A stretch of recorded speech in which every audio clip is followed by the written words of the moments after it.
In 4 months, around 300,000 illegal immigrants coming from Mexico have been intercepted and expelled. Moving forward under the Biden administration, most will be allowed in. If the flow continues at the rate it is here, by the end of this fiscal year, we will have surpassed 18, 19, and 20 all combined.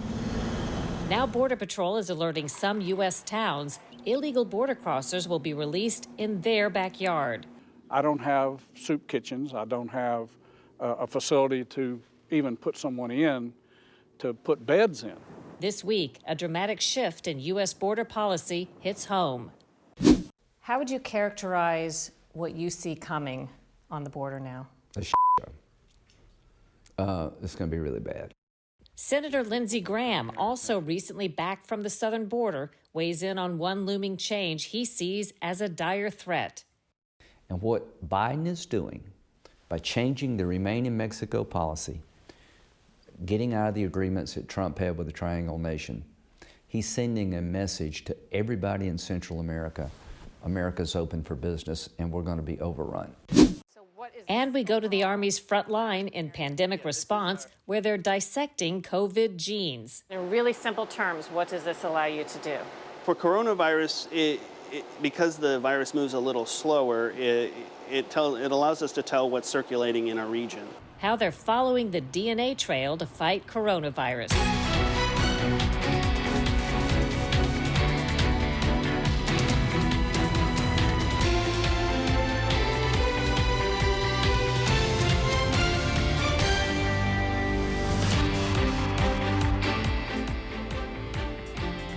Welcome to Full Measure. I'm Sharyl Attkisson. We begin at the southern border, where we find the Biden administration's efforts to erase Trump administration policies on illegal immigration are already having a dramatic impact. Supporters of illegal immigration are praising the change. Critics say it threatens to plunge the U.S. into a crisis far beyond what's been seen in recent years. We investigate the border shift. Along America's southern border, we found they're not just bracing for a surge in illegal immigration. It's already arrived. The night before President Biden's inauguration, 102 people from Guatemala, Honduras, and El Salvador walked to a place where the border wall ends in Arizona, crossed into the U.S. illegally, and gave themselves up. A view from the sky shows mountain trails in Arizona, just north of the Mexican border, growing more foot-worn by cartel traffic. That's not animal. That's all human done. A new trend, drug and human traffickers evading using a swarming strategy like the enemy does in Iraq and Afghanistan. And what they'll do is they'll stage them along these areas, and they'll go a quarter mile down the border, run 2 more, go a quarter mile down the border, run 2 more, and then double back. Because at the end of the day, there's only so many agents. Almost 90% of the people that are apprehended in this sector are single adults that try to avoid apprehensions. John Maudlin leads Border Patrol's Tucson, Arizona sector, covering 262 miles of the boundary between the U.S. and Mexico.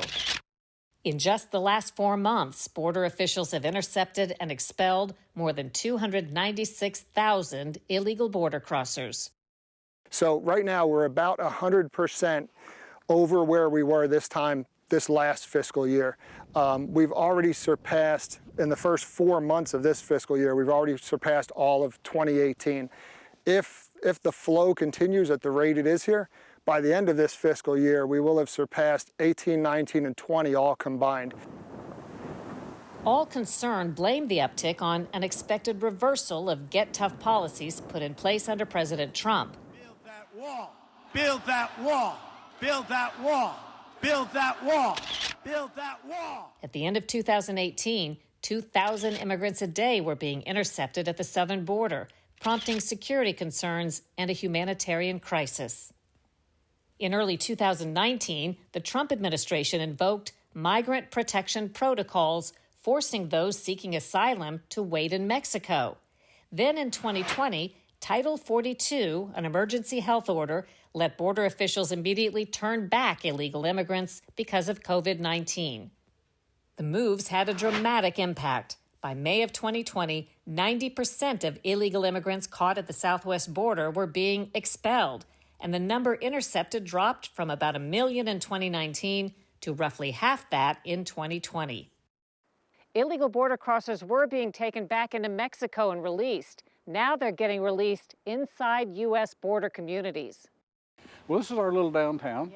65 miles north of the border, Wilcox, Arizona Mayor Mike Laws heard rumors of a new plan to use his small city as a repository for overflow from an expected onslaught of illegal immigration through a large Border Patrol station that happens to be situated on the edge of town. I don't have soup kitchens. I don't have a facility to even put someone in to put beds in. Border Patrol's plan is to escort the border crossers here and point them in the direction of the local Greyhound bus stop at the Texaco station. There it is right there. So this is where they buy the bus ticket right here. Then they'd walk out here. Yep. And They go out here. Yeah, right there. That's the bus station bench. That's the bus station bench. What do you envision happening? Well, they're claiming that we could possibly have 30 to 40 people a day. Do the math. And if they were standing out here and the bus sometimes doesn't come for 3 days, where are they going to go?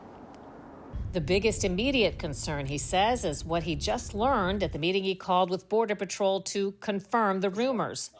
Unlike U.S. citizens returning from foreign travel, the illegal immigrants will be brought in and released with no COVID testing. And you guys are doing testing and just putting them out to us and letting us deal with it? So it's a good question. And the short answer is no, we are not testing. Did they say why they're not? They did not. They just said they had orders not to. But yet, we check ourselves for COVID, if we get sick.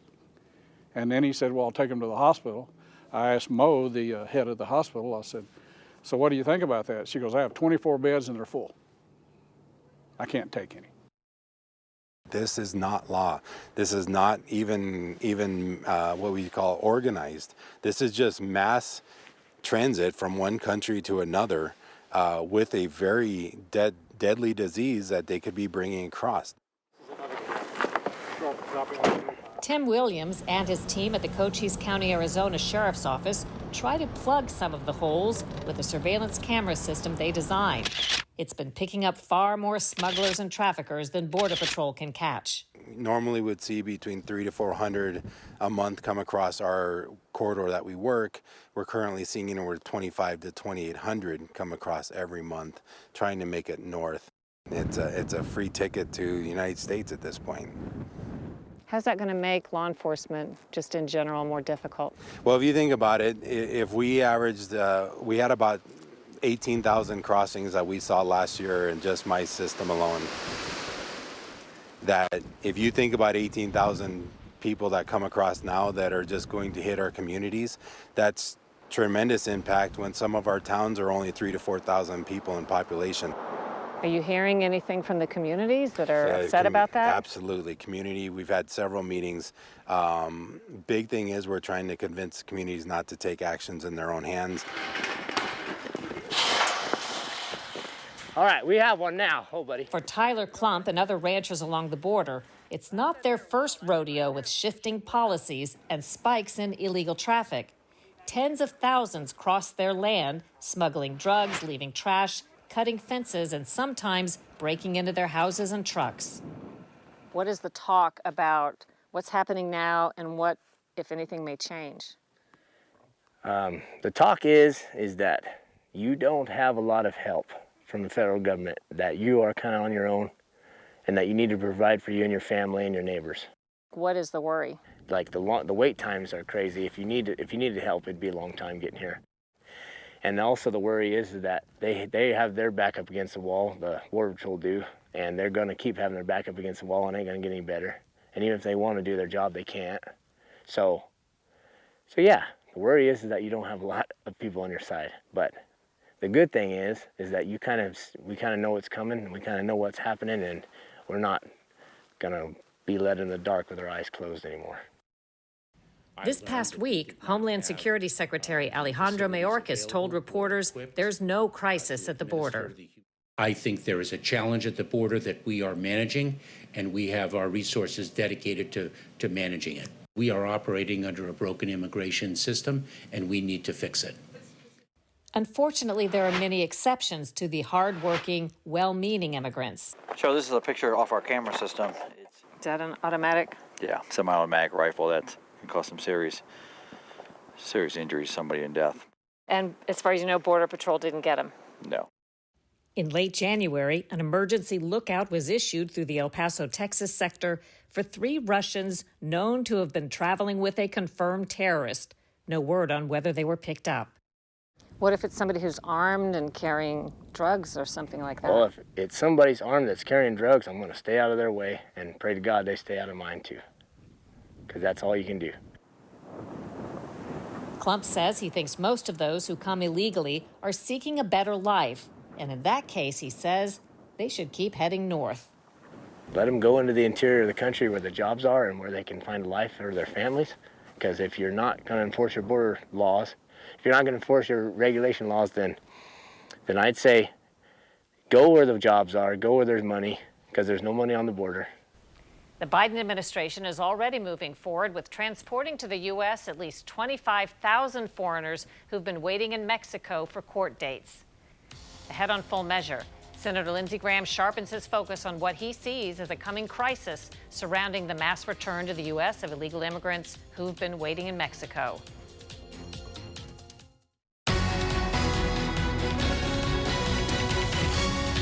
A big piece of the illegal immigration puzzle that tamped down the numbers at the southern border was President Trump's Remain in Mexico program. Critics say it put asylum seekers at risk and are cheering on the Biden administration decision to end it. But supporters of Remain in Mexico, including Republican Senator Lindsey Graham, have dire predictions.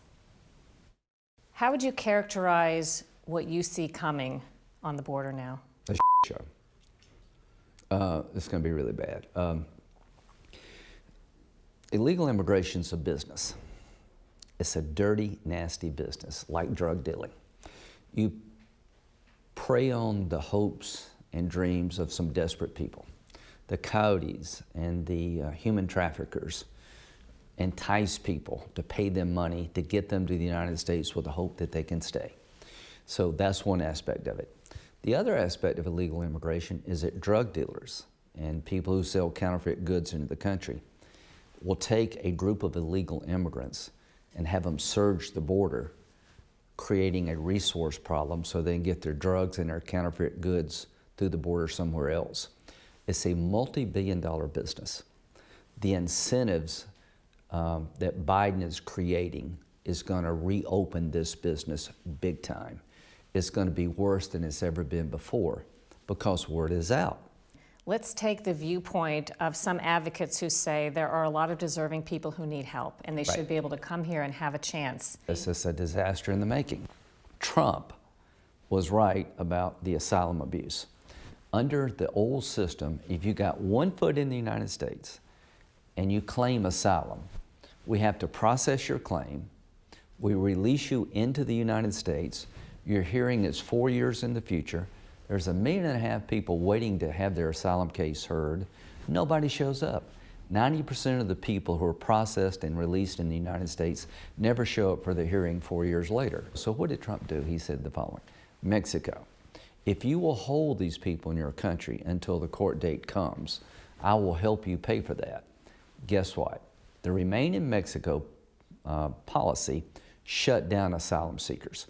It went from being full to almost empty. Why? Nobody's going to pay $20,000 from Guatemala to wait in Mexico for 4 years. When the word got out that you can't stay in the United States, that they're going to send you back to Mexico, you're not released in the United States, the whole program dried up. Now word is out that the Remain in Mexico policy is being changed. So the smugglers and the human traffickers are advertising in Guatemala and El Salvador and Honduras and other places that the old system is back. Guess what? They're taking the people that were staying in Mexico, they're bringing bringing them back into the United States. They're going to release them like they used to do, and you're going to turn on the faucet. The border's already being flooded, for example, in parts of Texas and some areas. Drug trafficking is already up. But do you know the timing of any of this? Because something called Title 42, which allowed people to be turned around because of coronavirus without processing, the White House told us that's still in play, but border officials we spoke to told us it ended a couple of days ago. So there's confusion about timing of all this. Do you know? There's three, yeah. It's a perfect storm forming for the summer. So if you get nothing outside of this interview, by the summer it's going to be a mess. Three things are happening at the same time that are going to be a disaster for controlling our border. Number one, we've withdrawn from agreements with the Triangle countries.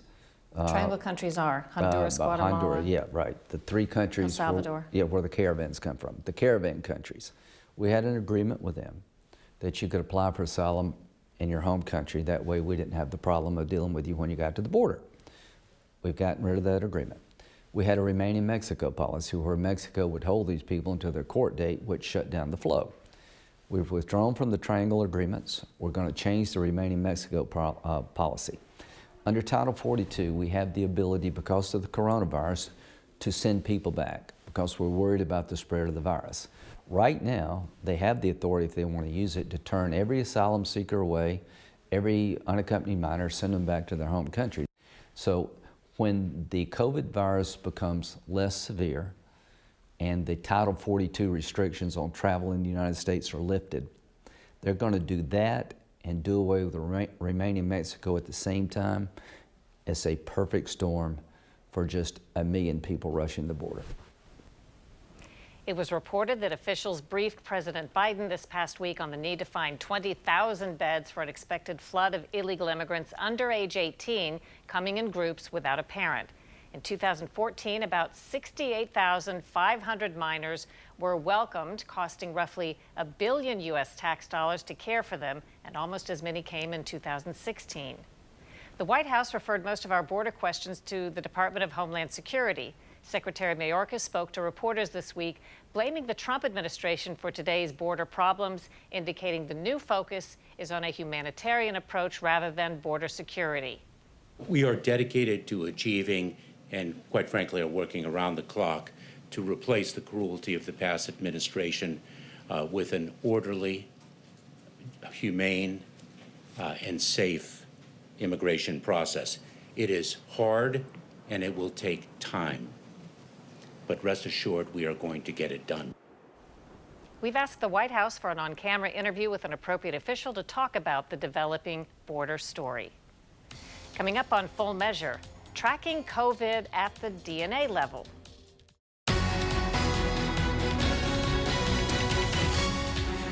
One of the important fights in the coronavirus battle is happening on a DNA level. Today we hear from Major Jeffrey Kugelman, Branch Chief of the Genomics at U.S. Army Medical Research Institute for Infectious Diseases in Fort Detrick, Maryland. So what is this overall? A lab area? Yeah, this is our genomics lab. If there's something mysterious going on somewhere in the country, it may come here. Yes. What else have you done related to this lab regarding coronavirus?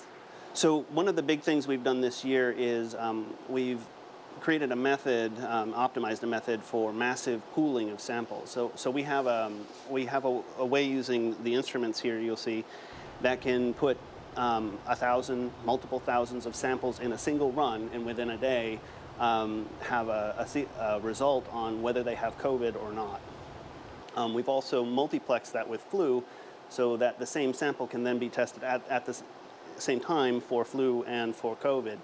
And the big deal is that it increases the throughput. So instead of doing this with a few hundred, we're doing thousands at a time.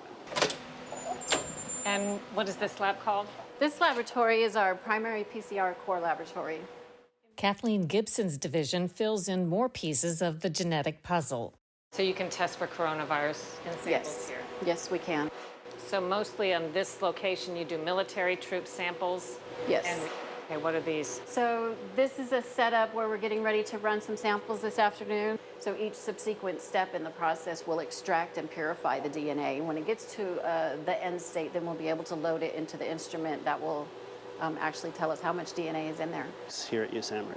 Major Kugelman says some lessons have been learned from the Ebola epidemic in West Africa, where he did some of the critical work.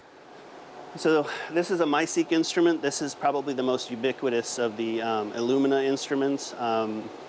I took one of these with me to Liberia when we were supporting the Ebola outbreak in 2015-16 timeframe. And in really simple terms, what does this allow you to do? So this will provide 20 to 40 million small fragment reads, about 300 base pairs long. So for coronavirus, because the virus moves a little slower, it allows us to tell what's circulating in a region. For something that moves very fast, like Ebola virus, we're actually able to tell which individual infected which individual. The Ebola outbreak in West Africa became an emergency in the U.S. when there were no travel restrictions and a man carried the virus to Dallas. Public pressure prompted an emergency program to funnel passengers from Ebola-stricken nations to one of 5 U.S. airports for screening. In work we did in the West African outbreak, we were able to provide the first evidence that Ebola was being sexually transmitted, and that was causing those flare-ups at the end of the outbreak. And so they were releasing men that were testing negative by blood back home, and as soon as they became sexually active, at that point, we'd have another flare-up of Ebola. And this helped you figure that out? This helped us figure that out. Kugelman's team has also been studying animals to find out exactly what happens if someone gets the flu and COVID at the same time. So far, researchers say the results seem to confirm co-infection makes the illness more severe. We'll be back with a look at what's ahead next week on Full Measure.